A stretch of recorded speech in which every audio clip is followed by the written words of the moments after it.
1절은 예수께서 12제자에게 명하기를 마치시고 이에 그들의 여러 동네에서 가르치시며 전도하시려고 거기를 떠나가시니라. 예수님은 여러 마을에 다니시면서 사람들을 찾아가셔서 성경도 가르쳐 주시고 전도도 하시고 병든 자들을 고치시는 일을 하셨습니다. 이건 동적인 거죠. 그렇죠? 그냥 머물러 있는 것이 아니고 필요한 사람들이 있는 곳을 찾아가신 예수님. 교회도 선교사를 파송하는 일이 그런 원리로 우리가 볼 수 있습니다. 복음이 필요한 곳, 하나님을 알지 못하는 사람들이 사는 곳, 그곳에 가서 하나님을 알려주고 예수 그리스도를 전하고 그리고 구원의 진리를 가르쳐주는 그런 사역이 곧 선교사역 아닙니까?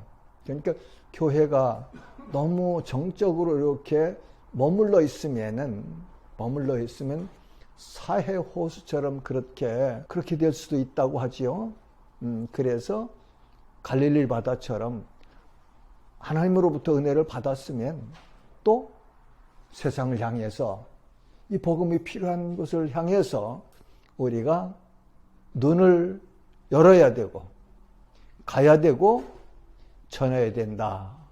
그런 원리를 우리가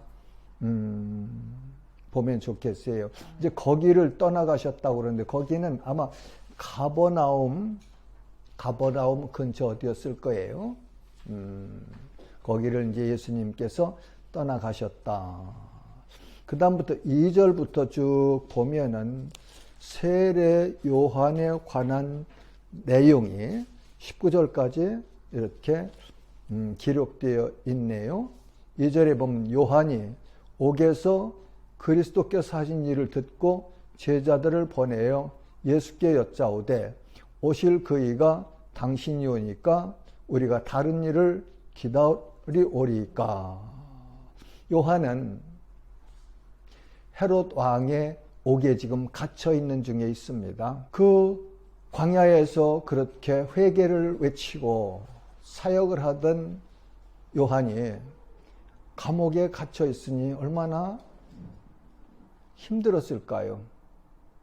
그러면서 예수 그리스도 자기가 세례를 베풀었고 하나님께서 내가 세례를 때 성령이 임하시는 분이 그분이 곧 그리스도다 하는 사실을 알려주셔서 알고 예수님을 세례를 베풀고 나서 곧 하나님의 어린 양이로다, 하나님의 아들이다 하는 그런 메시지를 전했던 세례 요한이 이제 감옥에 있으면서 답답했나 보죠. 답답했나 봐요. 그래서 제자들을 예수님한테 보냅니다. 보내서 너희들 가서 예수님에게 그렇게 물어봐라. 당신이 모세가 예언했던 오실 그이시니까 당신이 곧 메시아십니까? 하는 것을 질문해서 답을 좀 얻어와라고 메신저를 보냈던 것 같아요. 제자들을. 그러니까 와서 오실 그이가 당신이 오니까 우리가 다른 일을 기다리오리니까 당신이 메시아 맞습니까? 하는 것을 확인하려고 했네요. 그죠? 이 오실 그이가 당신이 오니까 이 말씀은 신명기 18장 15절과 18절에 보면은 모세가 그렇게 말했어요. 나와 같은 선지자를 한 사람 하나님이 보내실 것이다. 그러니까 예수님한테 제자들을 보내서 예수님 당신이 모세가 오리라고 한 그 선지자 맞습니까? 그 선지자 메시아 그리스도가 맞습니까? 그러죠.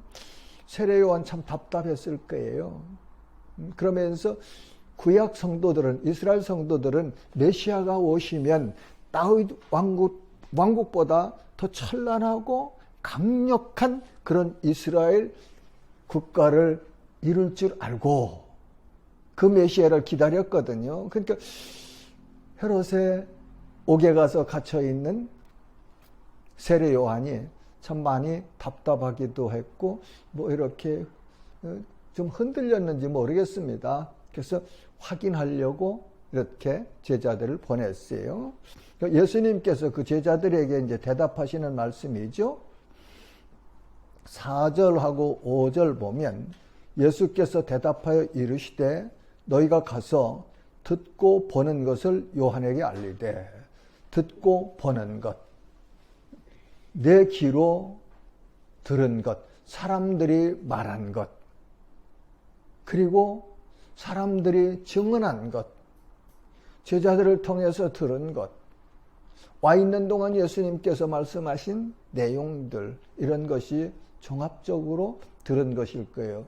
보는 것을 요한에게 알리되, 그러시면서 듣고 보는 것의 내용을 5절에서 포인트해 주시네요. 맹인이 보며, 못 걷는 사람이 걸으며,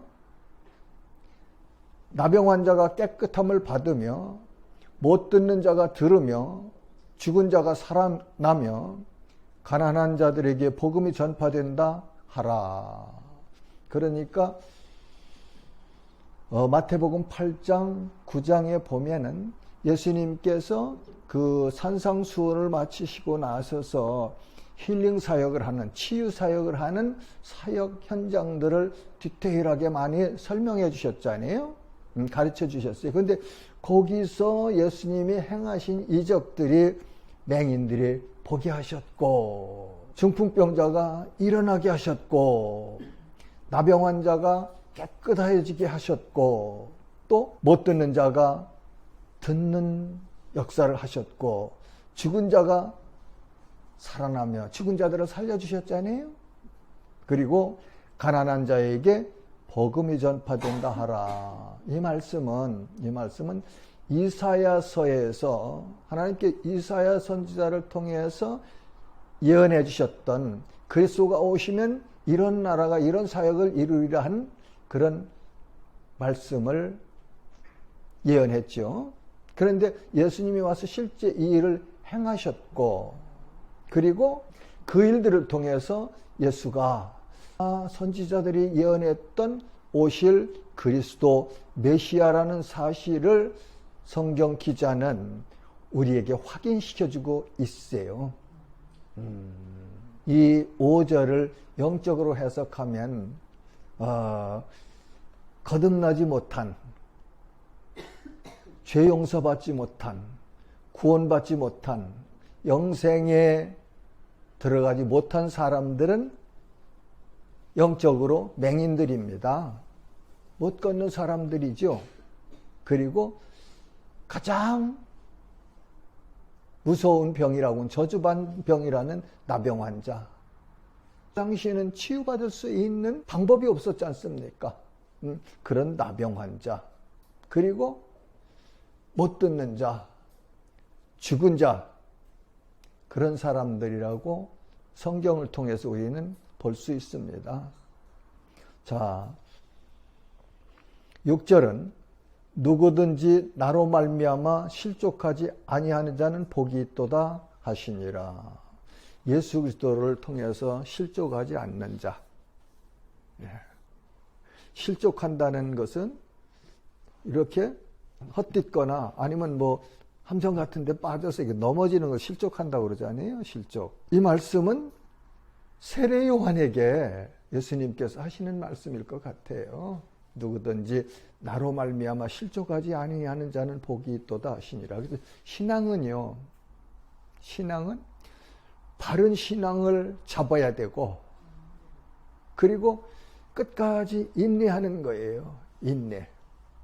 열심히 달려가되 인내해야 돼. 언제까지? 끝까지. 요한계시록에 소아시아 7교회에 예수님께서 메시지를 주시면서 마지막에 각 교회에 주시는 메시지 중에 마지막에 이기는 자에게는 그런 말씀이 있어요. 그렇죠? 여기 오늘 1절에도 12제자에게 명하시기를 마치셨는데 그 중에 한 사람 누가 있어요? 가룟 유다가 있잖아요. 가룟 유다. 그러니까 이기는 자, 이기는 자의 반열에 쓰려면 끝까지 변하지 말고 열심히 달려가야 된다. 저는 그렇게 해석을 해요. 그래서 이 하나님의 말씀을 자꾸 우리가 친근히 하는 게 복이에요. 자꾸 우리가 깨우쳐야 되거든요. 스스로를. 그렇지 않으면 자꾸 졸음이 오죠. 졸음이 오죠. 이 옥에 있던 세례 요한처럼. 그러니까 예수 그리스도를 바르게 알고 믿고 따라가며 섬기고 전하고 그렇게 살아가는 우리의 모습이어야 되겠다. 그렇게 생각하면 좋겠습니다. 7절은 그들이 떠나매 예수께서 무리에게 요한에 대해 말씀하신 너희가 무엇을 보려고 광야에 나갔더냐. 바람에 흔들리는 갈대냐. 그들이 떠나매 그들은 요한의 제자들이에요. 그죠? 요한이 보내서 예수님께 왔던 그 제자들이 떠나가니까 예수님께서 세례 요한에 대해 이제 말씀하시네요. 그러면서 너희가 무엇을 보려고 광야에 나갔더냐. 여기서 광야는 세례 요한이 광야에서 외쳤다 그러잖아요. 광야에서 회개를 외쳤잖아요. 네. 그래서 거기에 무엇을 보려고 나갔었더냐 말이지. 세례 요한이 지금 제자를 보내서 내게 질문해서 내가 대답을 해서 보냈는데 너희들이 세례 요한이 사역할 때 그 광야에 나갔었지 않느냐. 그때 뭘 보려고 나갔었느냐. 목적이 뭐였더냐. 그런 질문이 섞인 말씀이죠. 바람에 흔들리는 갈대냐? 그러면 너희가 무엇을 보려고 나갔더냐? 부드러운 옷 입은 사람이냐? 부드러운 옷을 입은 사람들은 왕궁에 있느니라. 그 당시에 세례 요한이 세례를 베풀고 사역을 했던 그 광야 에논 요단강 그 근처에는 갈대가 많이 있었다고 그러죠. 그러니까 갈대 보러 갔었더냐? 아니면 좋은 부드러운 옷 입은 사람들을 보러 갔었더냐? 그게 아니지 않느냐 그런 말이죠. 그죠? 이렇게 질문하시면 그 목적으로 간 것이 너희들이 아니었지 않느냐? 이제 그 말씀을 하시네요. 그러면서 부드러운 옷을 입은 사람들은 왕궁에 있느냐? 헤롯 왕궁에 가야 좋은 옷, 그런 옷 입은 사람들이 있지. 거기에 그런 목적을 가지고 간 것이 아니지 않느냐. 오늘날도 교회에 오는 목적이 이 말씀에서 우리가 교훈을 받아야 돼요. 교회를 오는 것은 예수 안 믿는 사람들이 교회에 오는 것은 와서 하나님이 누구신지를 알고 내가 누구인지를 알고 예수 그리스도 그분이 누구신지를 알아서 예수 그리스도를 믿음으로 죄 용서받고 구원받아 영생을 얻는 그 목적을 가지고 와야 된단 말이죠. 교회는 그것을 밝혀서 가르쳐야 되고 전해야 되고 그렇게 해서 구원받지 못한 사람들이 교회를 통해서 이 하나님의 말씀을 통해서 하나님의 자녀가 되는 복을 받아야 된다. 교회가 할 사명입니다. 땅의 것만 이렇게 전하고 이렇게 하면은 사람들은 몰려와요. 그것이 진정으로 예수님이 오셔서 십자가에 죽으신 목적이냐 말이죠. 그건 아니지 않습니까? 그건 아니에요. 나는 분명히 말하자면 그건 아니에요. 그러면 그것들은 필요 없는 거냐? 아니에요. 하나님의 자녀가 되면은 하나님께서 합력하여 선을 이루신다고 로마서 8장에서 가르쳐 주시잖아요. 하나님께서 해나가세요. 제 인생 여정을 보면은 예수님을 만나기 전엔 제 스스로 내 힘으로 살아보려고 그렇게 무던히도 애를 썼어요. 그런데 되더냐고요? 나는 안 됐어요. 그래서 주님을 만난 순간 내 모든 것을 내려놓고 나는 이제는 힘이 없습니다 하고 주님 따라가니까요. 시간이 가면서 점진적으로 변화시키시면서 영혼도 내 믿음도 성장시켜 가시고 그리고 삶의 모습도 변화시켜 가시더라 그런 말이에요. 그래서 우리가 나 이렇게 지금 잘 사는 거 내가 열심히 해서 해서 그렇지, 그렇게만 생각하시면 조금 오해입니다. 왜? 아무리 많이 벌었어도 깨어진 독에 밑에 구멍이 났는데 물을 부으면 그 물이 차 갑니까? 새 나가지요. 우리의 삶에서도 그렇다고. 제가 깨달은 원리는 그래요. 내가 아무리 열심히 해서 모으려고 해도 내 삶 어느 구석에 가서 구멍이 나가지고 새 나가면은 안 모아지더라고요. 그럼 뭐예요? 제가 하고 싶은 이야기의 답은, 내가 열심히 살았고 이것만큼 모아진 거, 그것 또한 하나님의 은혜였더라. 하나님의 사람들이 살아가는 삶의 원리에 적용한 거예요. 세상 사람들이, 예수 안 믿는 사람들이, 그분들이 했겠죠. 그래서 학개서에 하나님 뭐라고 말씀하세요? 금도 내 것이요 은도 내 것이요. 은금을 모을 수 있는 지혜를 준 것도 하나님이시니라 그러시거든요. 그러니까 이 예수 그리스도를 주님으로 믿어서 하나님의 자녀가 되면 성실하게, 건전하게 빛의 자녀로 살아가면, 지나친 욕심 부리지 말고 살아가면 하나님께서 반드시 선한 길로 인도해 주신다. 다윗이 고백한 시편 23편이 다윗이 인생을 살고 말년에 지은 시라고 하잖아요. 쓴 시라고. 자기 인생을 회고하며 돌아보면서 고백하는 거예요. 여호와는 나의 목자시니 내게 부족함이 없으리로다. 그가 나를 푸른 초장과 쉴만한 물가로 인도하시는도다. 앞으로 그렇게 하신다는 것이 아니고 내 삶을 뒤돌아보니까 하나님이 그렇게 나를 인도해 오셨더라. 그런 말씀이에요.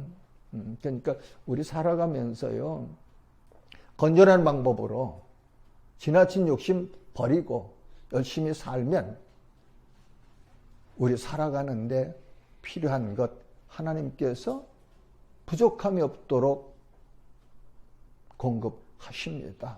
예. 그러니까 로마서 8장에서 그러잖아요. 아들을 아끼지 아니하고 주시니가 어찌 너희 필요한 것을 공급하시지 않겠느냐. 예. 자, 9절은 그러면 너희가 어찌하여 나갔더냐? 선지자를 보기 위함이었더냐? 옳다. 내가 너희에게 이르는 선지자보다 더 나은 자니라.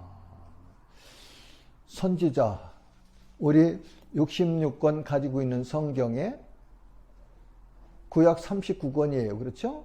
39권의 선지서가 많이 있어요. 선지서가. 그리고 많은 선지자들이 왔었죠. 그렇죠? 그러면서 그 선지자들을 하고 비교하면서 세례 요한이 선지자보다 더 나은 자다. 그렇게 정의를 해주시네요. 그러시면서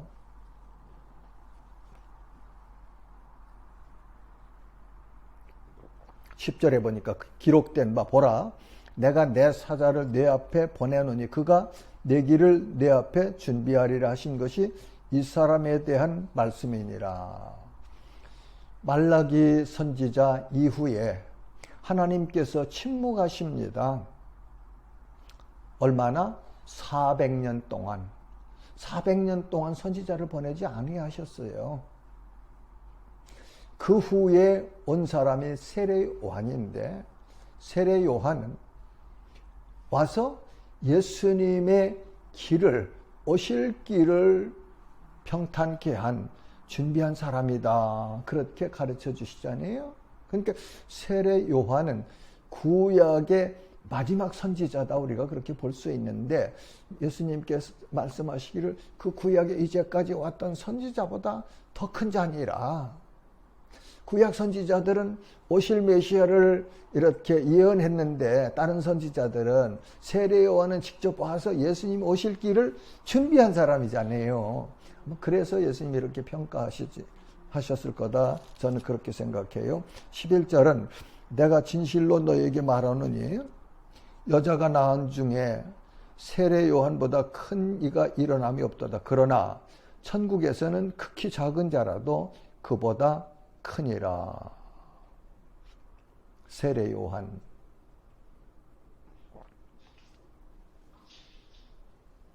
그렇게 엄청난 사역을 했지요. 근데 이 땅에서는 예수님 말씀하시기를 그 세례 요한이 가장 큰 자다, 그렇게 칭찬하시면서 천국에서는 극히 작은 자라도 그보다 크니라.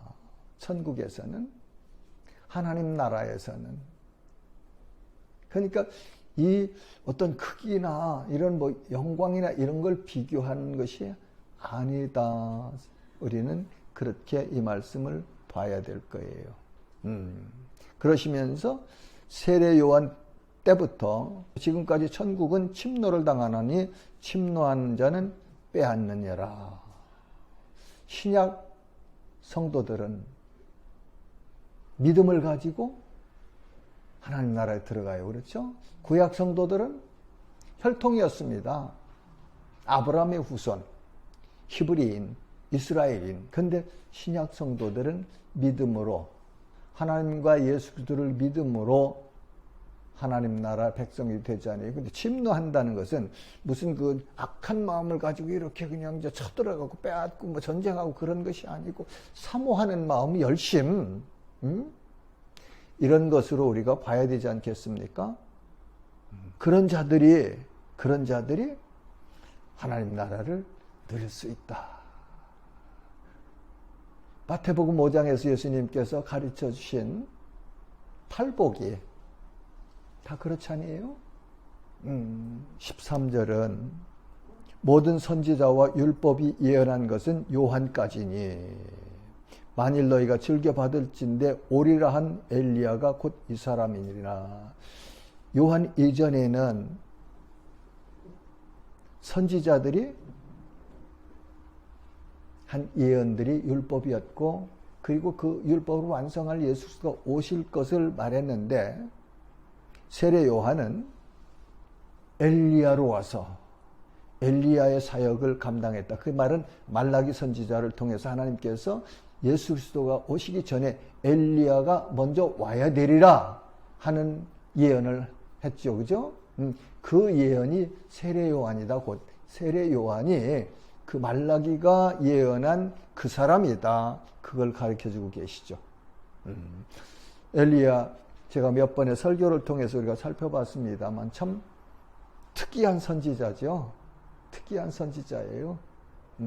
아버지 이름도 모르고, 그리고 다른 선지자들은 다 죽었는데 엘리야 한 사람만 회오리 바람 타고 하늘로 들려 올라갔잖아요. 그래서 구약에서 보면은 제가 아는 거는 두 사람만 죽지 않았어요. 에녹과 엘리야. 그러니까 엘리야 특별한 선지자였어요. 그 세례 요한도 이렇게 와서 엘리야의 심정을 가지고 그리스도 예수님의 사역을 준비한 사람이다. 우리도 그렇죠? 저는 이 말씀을 볼 때 이제 그렇게 생각을 합니다. 적용을 합니다. 세례 요한은 구약 선지자들이 예언한 오실 메시아를 오시는 길을 준비했어요. 그렇죠? 신약 교회는 그 무슨 일을 하는 사역자들이냐? 다시 오실 예수, 재림하실 예수, 심판주로 오실 예수, 그 예수가 오시는 길을 준비하는 사람들이 교회다. 왜요? 마태복음 24장 14절의 말씀에 보면 이 천국 복음이 모든 민족과 방언에게 전파된 이후에야 내가 다시 오리라. 예수님 말씀하셨잖아요. 그러니까 예수님은 다시 오실 재림의 이 시기와, 그러니까 언제 며칠 날 며칠 뭐 그런 게 아니고 징조를 통해서 어떤 현상이 이루어질 때 오신다 하는 예언들이 성경에 여러 곳에 있어요. 그런데 그 중에 하나가 마태복음 24장 14절 말씀이거든요. 그러면 누가 가서 천국 복음을 모든 민족에게, 방언에게 전파하죠? 교회입니다. 교회. 그래서 교회 사명 중에 이 전도와 선교는 빼놓을 수 없는 아주 중요한 사역 중에 하나예요. 자, 그 다음에 15절 한번 봅시다. 15절. 귀 있는 자는 들을지어다. 귀 있는 자는 들을지어다. 이 말씀은 무슨 의미가 있겠습니까? 영적인 귀, 속사람의 귀, 마음의 귀, 그 귀가 있는 사람은 들을지어다. 그런 말씀이죠. 그렇죠? 귀 있는 자는 들을지어다. 아니, 예수님 앞에 있는 제자들이, 예수님 말씀을 듣는 그 사람들이 귀가 없습니까? 못 듣습니까? 다 듣고 있잖아요. 그러니까 그 현상을 말씀하시는 건 아니잖아요. 근데 성경 여러 곳은 귀 있는 자는 들을지어다. 들을 귀 있는 자는 들을지어다. 하나님의 말씀도요, 지금도 내가 이렇게 설명을 하지만 마음으로 듣는 사람도 있고 또 귀로만 듣는 사람도 있고 그럴 수 있단 말이죠. 누가 뭐 그렇다는 얘기가 아니지만 그럴 수 있잖아요. 세상 사람들이 복음을 아무리 전해줘도 듣습니까? 못 듣죠. 못 받아들여요. 못 깨달아요. 그러니까 이게 귀 있는 자는 들을지어다 하는 것이 영적인 해석으로 해석할 때 우리가 이해가 됩니다. 그러니까 여러분 들을 귀 있으셔야 돼요. 하나님의 말씀을, 복음을 들을 귀가 있어야 됩니다. 예. 그 다음에는 16절은 이 세대를 무엇으로 비유할까? 비유하건대 아이들이 장터에 앉아 제 동물을 불러 이르되 우리가 너희를 향하여 피리를 불어도 너희가 춤추지 않고 우리가 슬피 울어도 너희가 가슴을 치지 아니하였도담과 같도다. 요한이 와서 먹지도 않고 마시지도 않으며 그들이 말하기를 귀신이 들렸다 하더니 인자는 와서 먹고 마시며 말하기를 보라 먹기를 탐하고 포도주를 즐기는 사람이요 세리와 죄인의 친구로다 하니 지혜는 이 행한 일로 인하여 옳다함을 얻느니라. 아멘. 여기 16절 17절은 그 당시에 예수님 계시던 그 당시에 그 팔레스타인의 아이들이 장난할 때 노는 그런 풍습이었다고 합니다. 그래서 너희를 향하여 피리를 불어도 너희가 춤추지 않고 이 말씀은 혼인집 비유래요.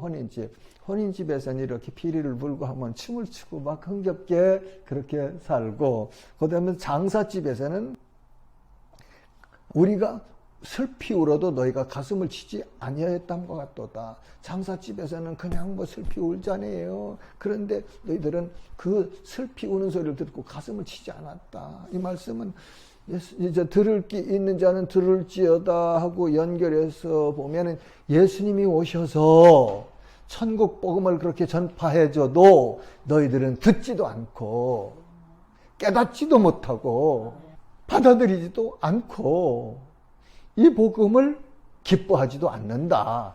그런 그 당시에 이 세대를 지적하시면서 하신 말씀이죠. 그러면 오늘날은 어떻습니까? 오늘날도 마찬가지 아니에요? 마찬가지입니다. 세상 사람들이 복음 전하면 좋다고 해요. 그런데 이건 하나 있어요. 이건 하나 우리가 스스로 우리를 가르쳐야 돼요. 이기적이면 안 돼요. 교회가 하나님이 주신 지혜를 가지고 하나님을 바르게 알고 섬기고 그리고 오늘 설교하신 것처럼 예수님의 제자들의 발을 씻겨주신 것처럼 세상을 향해 나가서 우리가 섬겨야 돼요. 섬겨야 돼요. 그렇지 않고 그저 내가 늘 말하지만 우리 안에서 그저 잘되다 하면은 이건 조금 곤란하다 그런 말이에요. 세상 사람들이 볼 때 예수님의 이 가르침과 삶을 통해서 보여주신 기독교의 참모습과 우리의 모습이 일치하지 않는다면 세상 사람들이 당연히 손가락질하고 비난하지요. 받아마땅한 거지. 만약에 우리가 그런 모습이라면 그래서 교회가 주님을 향하고 오히려는 수평에서는 밖을 향해야 돼요. 밖을 밖을 향해서 세상 사람들의 고통은 무엇인가? 아픔은 무엇인가? 나는 내 이웃에 있는 고통, 이웃들을 찾아가서 저들의 고통을 어떻게 나누고 어떻게 대신 져줄 수 있고 어떻게 도울 수 있을까? 이거를 늘 생각해야 맞습니다. 성경을 이 전체를 다 한눈에 볼 수도 없잖아요. 너희가 영생을 위하여 이 성경을 연구하거니와 이 성경이 곧 내게 대하여 증거한 것이니라. 그 말씀을 가지고 정리할 수 있을 것 같아요. 근데 사람들이 거기다만 초점을 가르쳐주면 안 보이거든요. 안 보이니까 안 따라와요. 여기 지금 뭡니까? 16절, 17절에 말씀한 사람들하고 똑같죠. 그러니까 뭘 줘야 돼요? 떡볶음. 잘 살아라. 복 받아라. 뭐 해라. 그거 좋거든요. 그러니까 거기는 몰려온다고요. 거기에 진정한 복음이 있느냐. 글쎄 사람들을 모으기 위해서 한 수단으로 하는 거 그렇다면 뭐 어쩌겠습니까? 그러나 교회 강단은 하나님의 말씀을 정직하게 바르게 전파해야 돼요. 전파해야 됩니다. 그래서 우리는 그걸 경계해야 된다. 그렇게 생각을 합니다. 요한이 와서 먹지도 않고 마시지도 않냐며 그들이 말하기를 귀신이 들렸다 하더니 요한은 못 먹었어요? 메뚜기와 석청 먹었다고 그러죠? 메뚜기와 광야에서 낙타털옷을 입고 가죽들을 띠고 그렇죠? 그러더니 인자는 와서 먹고 마시며 말하기를 보라 먹기를 탐하고 포도를 즐기는 사람이요 세리와 죄인의 친구로다 하니 지혜는 그 행한 일로 인하여 옳다함을 얻느니라. 예수님이 세리와 죄인들하고 함께 친구하시고 먹으셨다 그런 말이죠. 그죠? 난 이 말씀을 이렇게 생각을 해봐요. 만약에 예수님이 그렇게 안 하셨다면 나 같은 사람도 구원받을 수 있을까? 나는 뭐 이렇게 귀족도 아니고요. 우리 부모님이 부자도 아니었고요. 그런 난 가정에서 태어났거든요. 그러면 예수님이 이렇게 세리와 죄인들과 함께 친구하시고 먹고 그렇게 하셨기 때문에 비난을 받았는데 만약에 예수님이 그런 사람들의 친구가 아니었다면 나도 구원받을 수 있을까 말이죠. 여러분들은 어떠신지 모르겠어요. 여러분들 스스로 한번 잘 생각해 보세요. 또 이렇게 거슬러 올라가 보면 말이죠. 나는 뭐 몇 대째 이렇게 예수를 믿은 그런 분들도 계실 거예요. 근데 거슬러 올라가 보자고 우리 조상들이 다 왕가의 왕손이었습니까? 다 정승 판사했습니까? 우리 저 부모님들이 할아버지 할머니가 아니지 않습니까? 그러니까 이 하나님의 은혜는 우리가 깨달으면 깨달을수록 감사할 수밖에 없는 거예요. 나 같은 죄인, 나같이 약하고 보잘것없고 내놓을 것 없는 나까지도 구원받을 수 있는 길을 열어주셨으니 얼마나 감사하냐 말이죠. 그 다음에 예수께서 권능을 20절이네요. 가장 많이 행하신 그 일들이 회개하지 아니함으로 그때 책망하시되 화있을진저 고라시나 화있을진저 벳세다야 너희에게 행한 모든 권능을 두로와 시돈에서 행하였더라면 그들이 벌써 베옷을 입고 재에 앉아 회개하였으리라. 이 두로와 시돈, 알렉산더 대왕의 전쟁일을 보면 말이죠. 이 두로와 시돈을 점령할 때 참 극심한 그런 어려움을 겪었던 이 전쟁사가 있죠. 바닷가에 있는데 성이 견고했고 무역을 했고 그리고 조개 껍질을 이렇게 해가지고서 그 물감을 만들어내고 이제 그런 도시였었어요. 그래서 부유했어요. 그런데 예수님이 말씀하시잖아요. 내가 이 고라신 벳세다야 너희에게 행한 모든 권능을 두로와 시돈에서 행하였더라면 그들이 벌써 베옷을 입고 재에 앉아 회개하였으리라. 요 재에 앉아 베옷을 입고 재에 앉아 회개하였으리라. 이 말씀은 우리가 요나서 3장에 보면 요나 선지자가 하나님께서 너 니느웨로 가라 그러니까 안 가죠. 안 가고 어디로 갔어요? 저 바다에 있는 섬 쪽으로 가죠. 그러죠? 그래서 하나님께서 강풍을 일으켜서 요나를 바닷속에 빠지게 합니다. 근데 하나님께서 이미 큰 물고기를 예비하셔서 요나가 바다에 빠지니까 그 물고기 뱃속에 들어가게 하시죠. 그래서 물고기를 저 니누 육지에다 갖다 대고 배를 대듯이 대시고 물을 토하니까 그 물 속에서 요나가 육지에 뚝 떨어졌어요. 그래서 요나가 니누웨로 갑니다. 가가지고 하루길쯤 다니면서 40일이 지나면 하나님이 이 성을 멸망시킬 것이다. 그러니까 어떻게 해요? 임금과 이 귀인들이 다 베옷을 입고 옷을 찢으며 금식하며 회개하고 죄를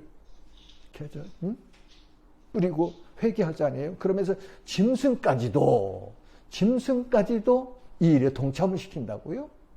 그러니까 하나님께서 그들의 행위를 보시고 내리려고 요나를 통해서 메시지를 40일 지나면 이 성 멸망시킬 것이다 하시는 그 마음을 돌이키시고 심판을 보류하셨죠. 이런 걸 보면서 우리가 하나님께서 우리에게 죄를 깨닫게 해주시면은 회개하는 것이 반드시 필요합니다. 반드시 필요해요. 자, 그 다음에는 내가 너희에게 이르노니 심판날에 소돔 땅이 너희보다 견디기 쉬우리라 하시니라. 그 다음에는 25절부터 30절까지의 말씀인데요. 그때에 예수께서 대답하여 이르시되 천지의 주제이신 아버지여, 이것을 지혜롭고 슬기 있는 자들에게는 숨기시고 어린 아이들에게는 나타내심을 감사하나이다. 그러니까 이제까지 예수님께서 하신 이 메시지들을 정리하시면서 그렇게 말씀하시죠. 옳소이다. 이렇게 된 것이 아버지의 뜻이니이다. 내 아버지께서 모든 것을 내게 주셨으니 아버지 외에는 아들을 아는 자가 없고 아들과 또 아들의 소원대로 계시를 받는 자 외에는 아버지를 아는 자가 없느니라. 하나님의 계시를 받지 아니하면, 아들의 계시를 받지 아니하면 하나님을 알 수 없고 아들인 예수 그리스도를 알 수 없다. 그런 말이죠. 계시라는 것은 닫혀진 거, 감추어진 거, 그걸 열어서 보여주는 것, 그것이 계시예요. 그래서 하늘나라 하나님 예수 그리스도를 밝히 보여주셔야 볼 수 있다. 그런 말이죠. 그래서 예수님께서 뭐라고 하세요? 요한복음 14장 6절에 보니까 내가 곧 길이요 진리요 생명이니 나로 말미암지 않고는 아버지께로 올 자가 없느니라.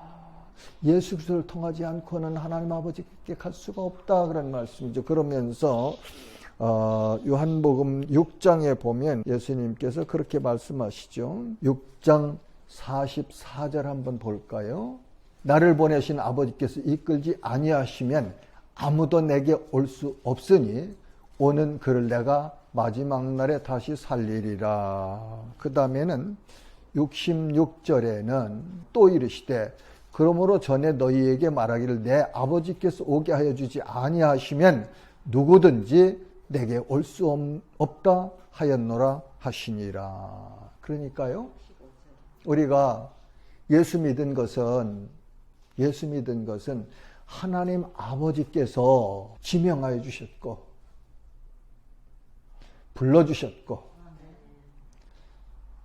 우리가 복음을 들을 수 있도록 누군가 복음 전도자를 보내주셨고 교회로 인도함을 받았던지 전도자를 만났던지 해주셨고 그 복음을 들을 때 들을 귀를 열어주셔서 구원받는 믿음을 하나님이 주신 것이다. 그렇게 성경 전체를 나는 이제까지 연구한 결론을 그렇게 정의할 수 있습니다. 그러니까요, 요행도 아니고 무슨 럭키도 아니고, 이거는 필연적으로 하나님께서 창세 이전에 나를 아시고 나를 기억하시고 나를 정하셨고 나를 부르셔서 예수 그리스도의 그 보혈로 내 죄를 씻어주시고 용서해 주시고, 그리고 하나님의 생명을 주셔서 하나님의 자녀가 되는 복을 주셨다. 서신서를 바울이 깨달은 이 복음의 진수가 로마서부터 빌레몬서까지 있죠. 13권의 서신서 속에 바울이 주장하는 핵심이 뭐예요? 구원의 진리입니다. 구원의 진리. 이 구원의 진리를 정리하는데 갈라디아서는 로마서 또 에베소서 이런 데 보면 특별히 구체적으로 아주 깊이 있게 정리해서 우리에게 가르쳐 주시잖아요. 그래서 성경 공부가 참 좋아요. 참 좋습니다. 하면 할수록 우리에게 유익하죠. 그러면서 뭐라고 했어요? 수고하고 무거운 짐진 자들아 다 내게로 오라. 내가 너희를 쉬게 하리라. 이 이야기 들으니까 어떤 자매가 중국에 와서 우리 달력에, 교회 달력에 이 말씀이 있으니까, 야, 저게 도대체 누가 한 말이냐? 누가 수고하고 무거운 짐자 다 내게로 내가 너를 편히 쉬게 하리라 했느냐 말이죠. 우리가 산 그 나라에 가장 한 분 그 사람도 그런 말을 못했는데 도대체 누구냐? 그래서 그분이 성경 공부를 하고 그리고 예수를 그리스도로 영접하는 그런 복을 받았다고 간증하는 소리를 내가 들었죠. 지금도 그립죠. 그립고 보고 싶고 잘 있는지 늘 궁금하고 기도할 때 기도하고요. 자, 수고하고 무거운 짐이 뭡니까? 예수 믿기 이전에 살아가는 삶에서 거긴 기쁨도 있어요. 근데 여기에 수고하고 무거운 짐은 종합적으로 정리하면 사망의 짐입니다. 사망의 짐. 인간이 가장 두려운 게 뭐예요? 사망 아닙니까? 사망. 그래서 싸울 때 뭐라고 그래요? 너 죽고 싶으냐? 그게 제일 무서운 말이지 아니에요. 너 죽고 싶으냐? 죽는 게 제일 두렵거든요. 이 사망에 수고하고 무거운 짐진자들이 예수님 앞에 나오면 내가 너희를 쉬게 하리라. 이 사망의 무거운 짐을 벗겨주시고 영원하신 영광스러운 하나님의 생명에 들어갈 수 있도록 해주시는 분이 예수 그리스도예요. 그 일을 하시러 예수님이 오신 거 아닙니까? 그렇죠? 우리 이 땅에서 돈 잘 벌게 해주려고? 아니에요. 그거 아니에요. 그거는 부수적으로 하나님의 자녀가 되었고 우리가 정직하게 열심히 살면 지혜를 주셔서 누리게 해주세요. 그러니까 그거 너무 구하지 않아도 난 주신다고 그래요. 그러면 왜 목사님 나 이제까지 그렇습니까? 점진적으로 하시더란 말이죠. 점진적으로. 그러니까 아직 때가 덜 이뤘을 수도 있고 모르지만 지금 이전보다 내가 조금 낮았을 수도 있고 정확하게 보는 눈이 열리면 감사할 수 있습니다. 그 다음엔 나는 마음이 온유하고 겸손하니 나의 멍에를 메고 내게 배우라. 그리하면 너희 마음이 쉼을 얻으리니 이는 내 멍에는 쉽고 내 짐은 가벼움이라 하시니라. 예수 믿는 거, 하나님을 경외하고 섬기는 일, 그렇게 어렵습니까 여러분? 무거운 짐입니까? 그럴 때도 있겠죠. 그러나 우리 마음속에 주신 그 평강과 기쁨이 충만할 때는 어떤 일도 어렵지 않더라고요. 예, 내가 가지고 있는 것이 다 내 주님 건데, 내 아버지 건데 내 겁니까? 아버지 것 따로 내 것 따로입니까? 아니에요. 아버지 것이 내 것이고 내 것이 아버지 것이에요. 하나님의 자녀된 사람들은. 그래서 하나님의 상속자, 후속자거든요, 우리가.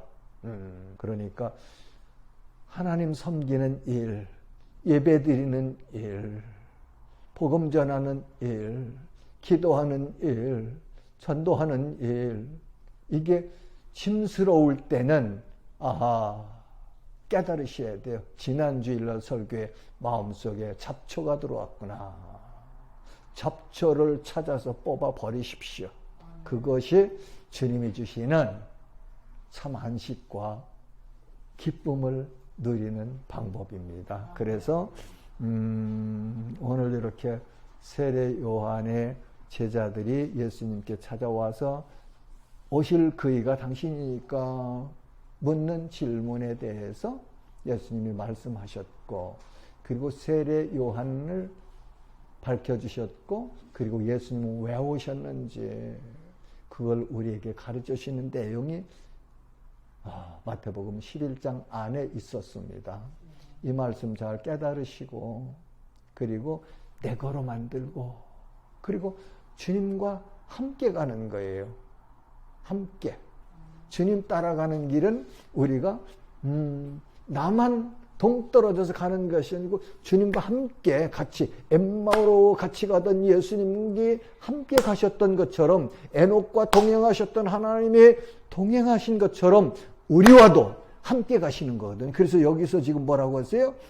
29절에서 30절 그 원리입니다. 팔레스타인에서 발을 깔으면 짐승이, 소가 멍에를 매는데 두 소가 같이 멍에를 매고, 그러니까 한 짐은 예수님이 지시고 한 짐은 내 어깨에 있는데 똑같이 2분의 1씩 나눠지는 것이 아니고 모든 짐은 예수님이 지시고 우리는 따라만 가는 거라고 이해하면 좋겠습니다. 예, 그러면요 짐이 쉬워지죠.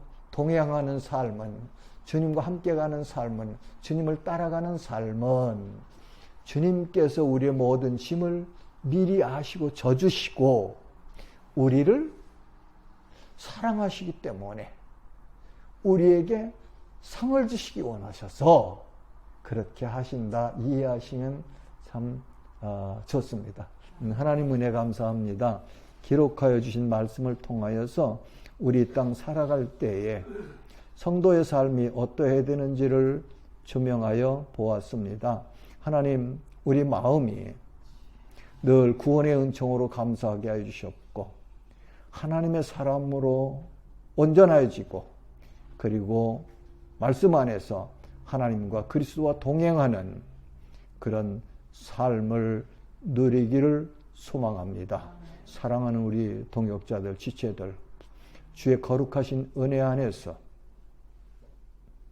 이 고난주간 주님 오신 목적을 묵상하면서 깊은 큰 은혜 누릴 수 있도록 복을 내려 주옵소서. 예수님의 이름으로 감사하며 축복하며 기도하옵나이다. 아멘.